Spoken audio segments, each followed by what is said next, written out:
Hi, my name is Adrian Elcock and I'm the president of Optimist International, one of the world's largest service organizations that works through a network of 2,500 clubs and its members with over 6 million children annually and spending about $78 million on programs such as scholarships, sporting endeavors, artistic development, all programs to build the cognitive and the technical and personal capacity of our youth to allow them to see a brighter future. But a future in a world that seems to be dark at this time, dark in one of our largest bases of operation in the United States of America, where over the last week we have witnessed firsthand widespread protests against the senseless death of Mr. George Floyd. As an international organization that focuses on youth, this brings to the fore a problem that we're seeing emerge throughout our world where not all lives matter, where our youth are growing up, especially our black youth, are growing up to recognize that not all children are created equal, not all people are created equal, and this is a problem. It's not a new problem, it's a problem that has pervaded our society for many generations.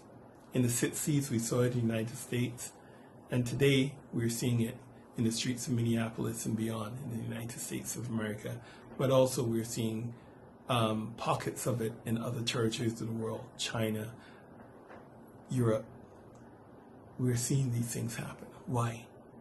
I think people are reaching a point where they're no longer able to reason. They're no longer able or willing to have dialogue because they're frustrated, they're angry. And this is a normal human response. Any of us who watched the videos over the last week have similar responses. How could we not breathe? We cannot imagine ourselves not breathing. But breathe we must. The same air that's been provided for all of us by our Almighty God. There's a problem in our societies, and Optimist International also needs to play a role in solving these problems. Racism is real. I experienced racism when I lived in New York City in the late 80s and early 90s, directly and systemically, and it scarred me. But through the intervention of people in my life, through my own sense of self-worth, I was able to rise and try to survive in a world that did not often seem to want me in that world as a black man. So I understand the pain of many of our black youth. I understand the pain of many of our black people, that their lives don't matter. And it's important that we all understand that reality if we're going to find the solutions to the problems.